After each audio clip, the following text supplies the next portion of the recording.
नमस्कार दोस्तों, साथियों, छात्र छात्राओं। इस चैनल पर हम लोग इंग्लिश ग्रामर अर्थात इंग्लिश लैंग्वेज में different kinds of rules of translation को पढ़ रहे हैं। Use of different words in English language पढ़ रहे हैं। वर्ब फॉर्म पढ़ रहे हैं। ग्रेड्स ऑफ एडजेक्टिव पढ़ रहे हैं। जाने कितनी कितनी चीज़ों को हम लोग पढ़े।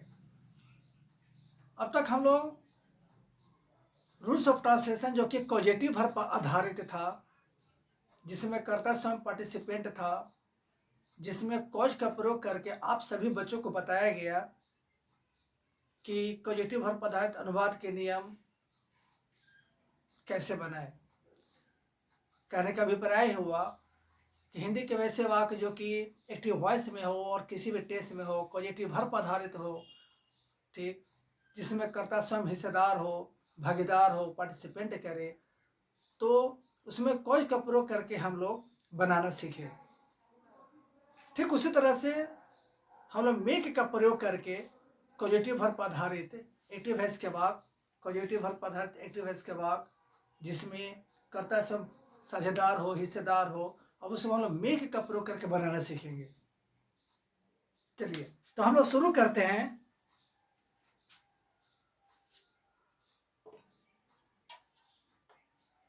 The rules of translation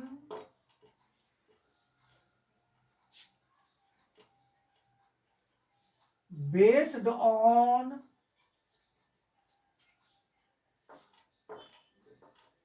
the causative verb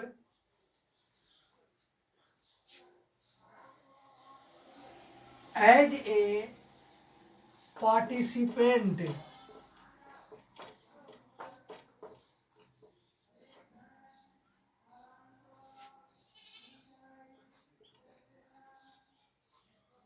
using make।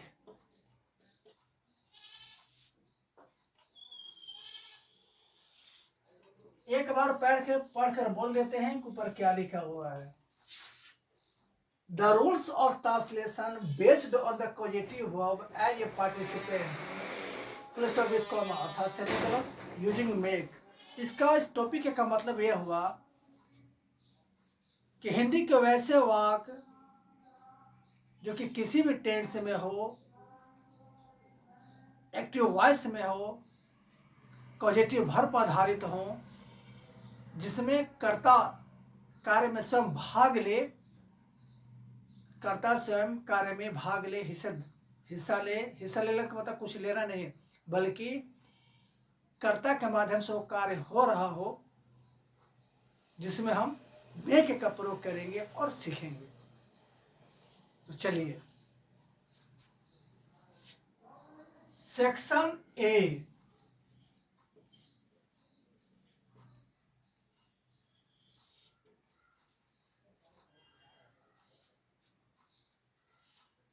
There are some sentences of Hindi in the present indefinite tense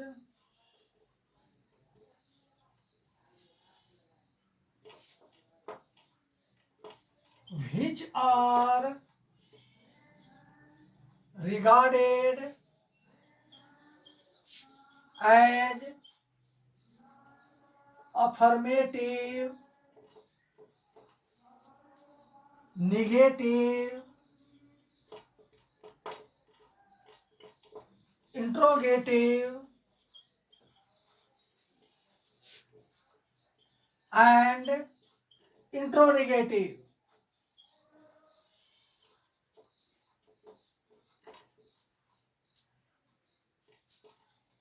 They are in the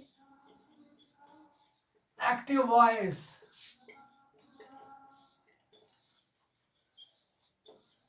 They are utterly based on the causative verb.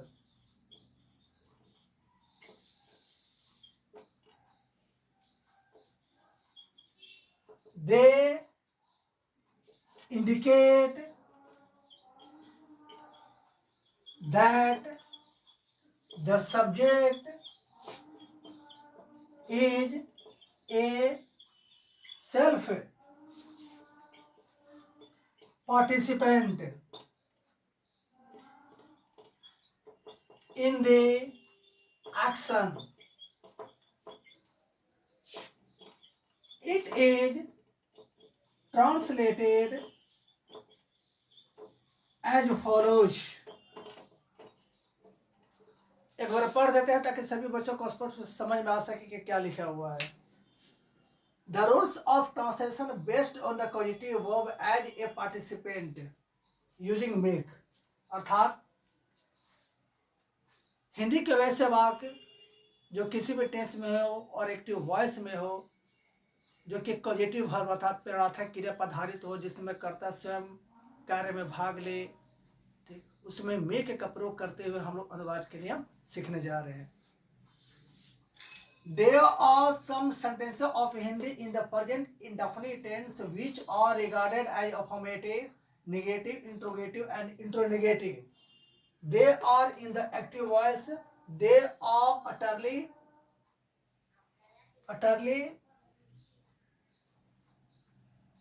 based on the causative verb. They indicate that the subject is a self participant in the action. It is translated as follows. अब हम इसके structures को और examples को लेंगे. चलिए. The facade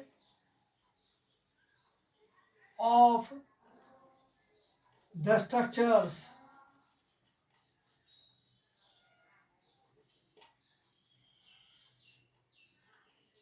the facet of structures का मतलब हुआ बनावट या रचना का महल. पहला दी अफर्मेटिव. अफर्मेटिव को शॉर्टकट में लिख रहे हैं AFF. Subject plus make makes plus object plus V1 plus other words. Number 2 the negative. Negative को शॉर्टकट में लिखे हैं NEG. Subject plus do does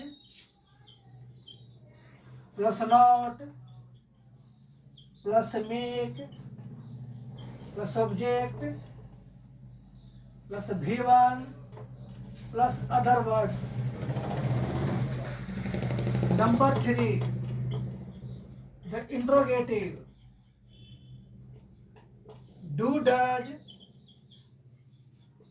plus subject plus make plus object plus V1 plus other words plus question mark. Number 4 the interrogative. Do does plus subject plus not plus make plus object plus V1 plus other words plus question mark. Structure को तैयार करने के बाद अब हम लोग इस पर एग्जाम्पल को लेंगे.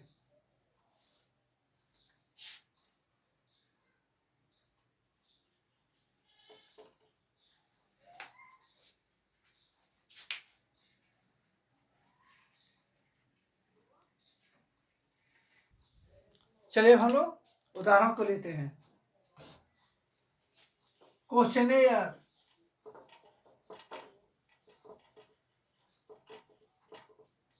अर्थात दिए गए प्रश्नावली, ढेर सारे प्रश्न. पहला को रुलाता हूँ।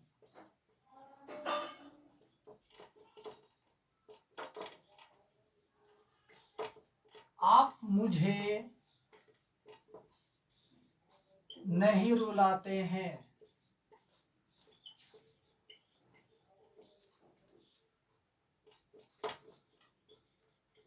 क्या हम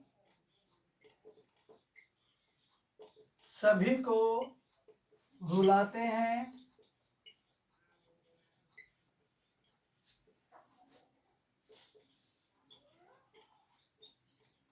क्या वह आपको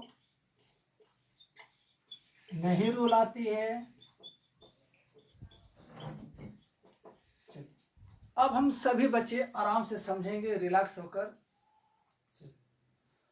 प्रेजेंट इंडेफिनिट टेंस में हिंदी के बहुत से ऐसे वाक्य होते हैं जो कि माने जाते हैं कि अफर्मेटिव होते हैं, निगेटिव होते हैं, इंट्रोगेटिव होते हैं और इंट्रोगेटिव नेगेटिव होते हैं।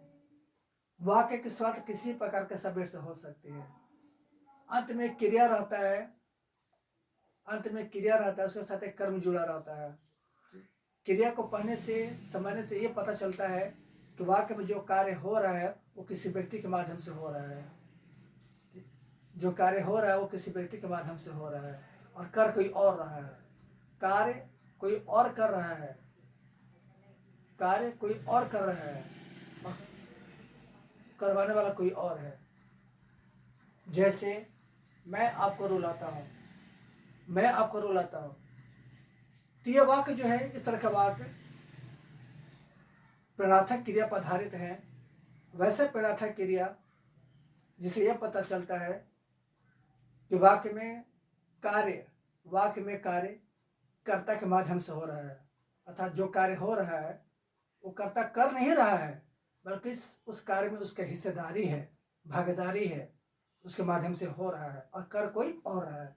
तो ऐसे वाक्यों को बनाने के लिए हम लोग पिछले 8-10 वीडियो में हम लोग कोच से बनाना सीखे थे। अब हम लोग मेक से बनाना सीखेंगे।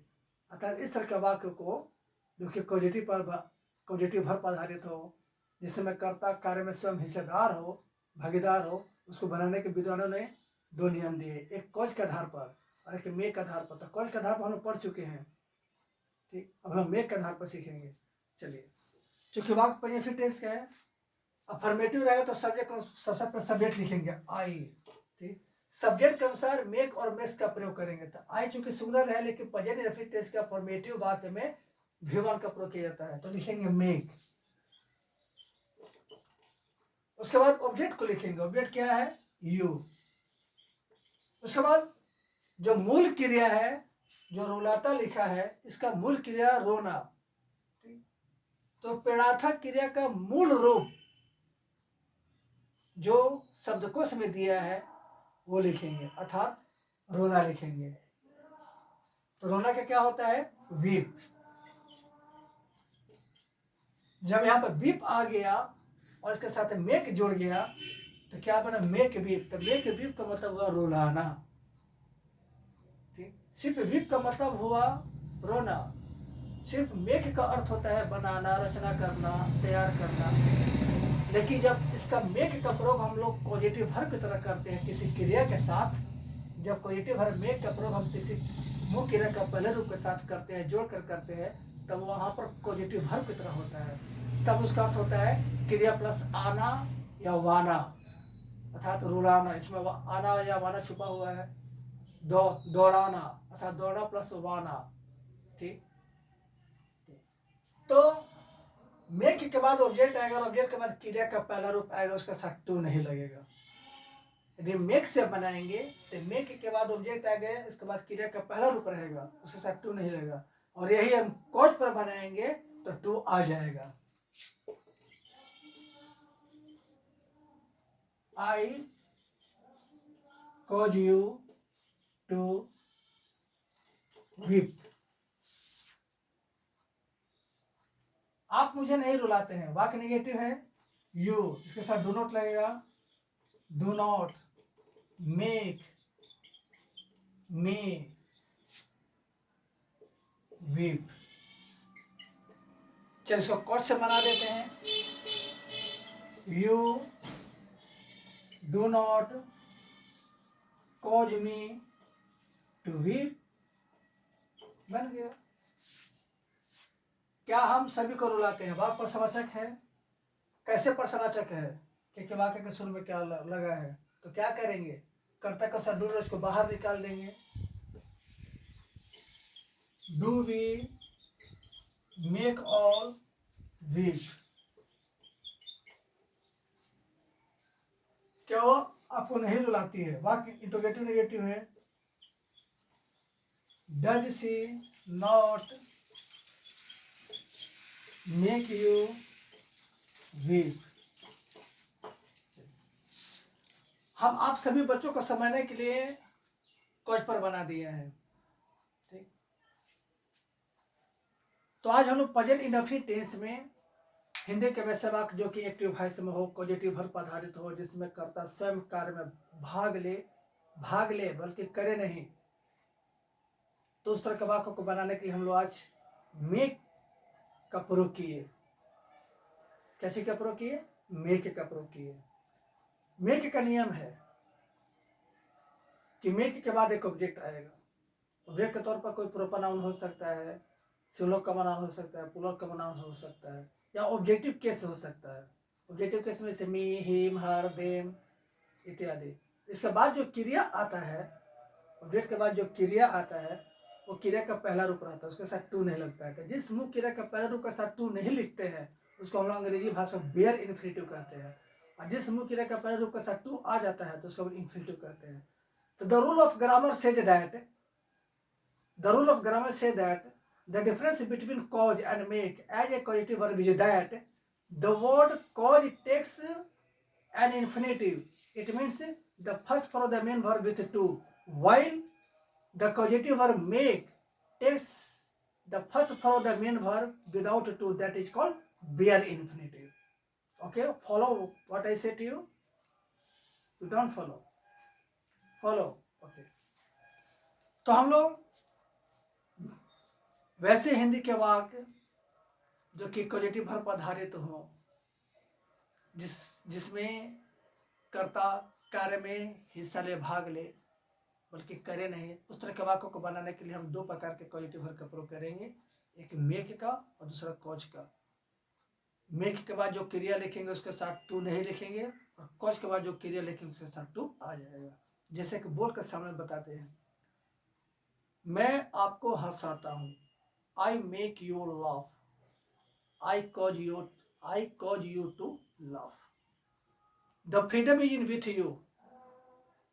The freedom is with you. It means that if you have knowledge, if you have an ocean of knowledge, you can use. तो अगले वीडियो में हम लोग प्रेजेंट कंटिन्यूअस से संबंधित नियम को सीखेंगे।